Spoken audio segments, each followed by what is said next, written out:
The 1936 Hoover 150 was Hoover's answer to a problem that they themselves had created. Up until that point, Hoover upright vacuums, the best in the world, looked something like this.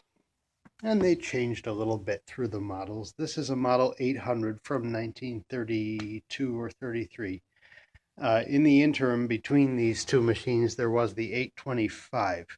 And for the first time, Hoover engaged an outside designer, Henry Dreyfuss, to make some changes to the 825 before it came out, before it was the 825. He added a gorgeous black stripe down the bag and down the motor hood with a lighted Hoover emblem, and down the badge. It was called the waterfall design. Absolutely gorgeous. And this was the famed designer's way of dipping his toe into the water of working for Hoover. And after that, Hoover engaged him to design this machine here for apparently what was an exorbitant sum of money, because Hoover had a problem. Their new cleaners worked as well and looked as pretty similar as their older cleaners. So if you had a Hoover from 5 years prior, you had no need for a new Hoover. It was a replacement market. They were no longer selling vacuums to people who didn't have vacuums. They were selling vacuums to people who were replacing vacuums. And it's hard to do that when the new one looks just like the old one. So Henry Dreyfuss took the Hoover, which looked like this, and he went through the whole thing. And not only did he make a radically different looking design, he also refined some of the inconveniences about using the product. For example, rather than having to manually adjust the height to whatever pile of carpet you were cleaning, which was inconvenient and seldom done, Dreyfuss introduced an automatic height adjuster. All you had to do was step on the pedal with the cleaner in the off position, and this would set the front slightly off the carpet so that it was at the proper height for cleaning. He introduced a full bag indicator that worked off of back pressure, and that's it there. A little red dot would appear in this window when the bag wasn't passing enough air to clean properly. He introduced an on-the-fly attachment connection system. In the past, Hoovers came with dusting tools since the very beginning, or they were available as an option.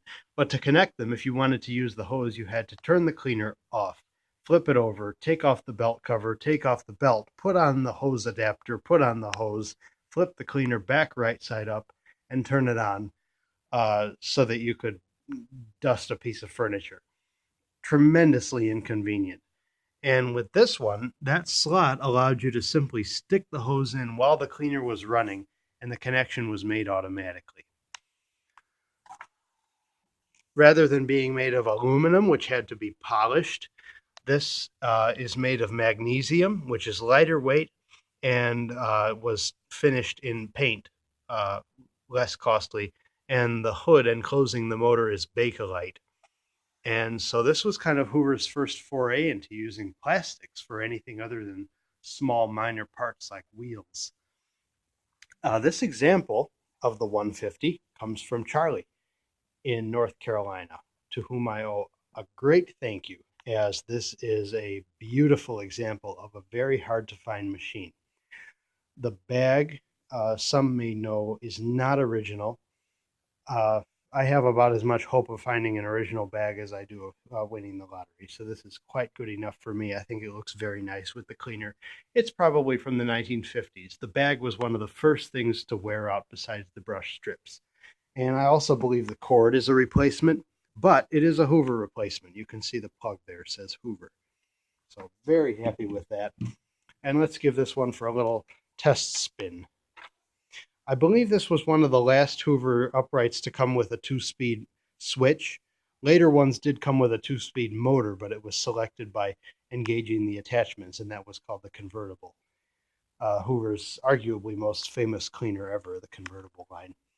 Also, Hoover's last unit to come with a handle fork, because after the 150 they came with a handle yoke in the back here, and it was quite a bit cleaner and smaller looking, but I like the handle fork. It makes it easy to identify that this is a 150 instead of one of the later machines. So here we are.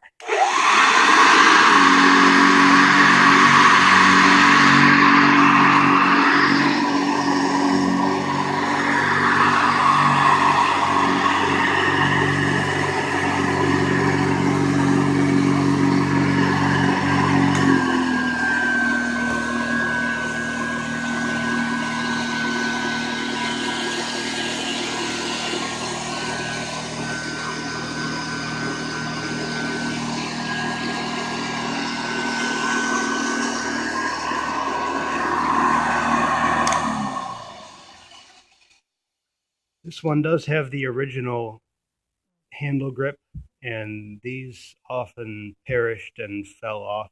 This one has a little bit of damage at the end, but it's not like I can just hold out for a better one. This is quite a bit better than I would expect to find for an 80-year-old vacuum cleaner. And it also has the original bag strap. I believe this was also the last Hoover upright to come with the retractable strap, which held the bag up. After this, they came with the spring on a hook, which was more reliable, but not quite as elegant. Oh, and the bag full mechanism. There was a little rubber diaphragm in here, and when the bag was sufficiently clogged with dirt, the little flag would come through this window, and I can show you that by just closing off the bag, most of it.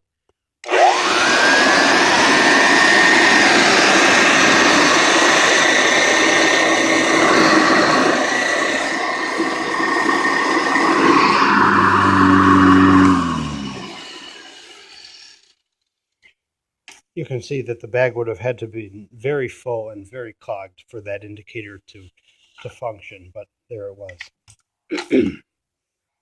Underneath, you can tell it's a Hoover. The brush roll is, or the agitator, my goodness, is slightly smaller for the new housing. And bottom plate is very lightweight, I believe magnesium also, like the base. And standard belt and impeller setup, and there's a little door here that opens up when you stick the hose converter in. I do like this agitator design. This is one of the last that had 2 beater bars on each side in addition to the brush strip.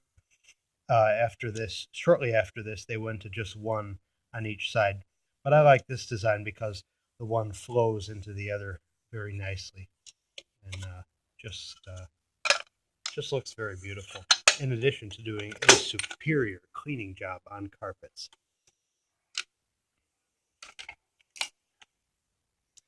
Like the 825, it did come with the quick release cams to take the bag off.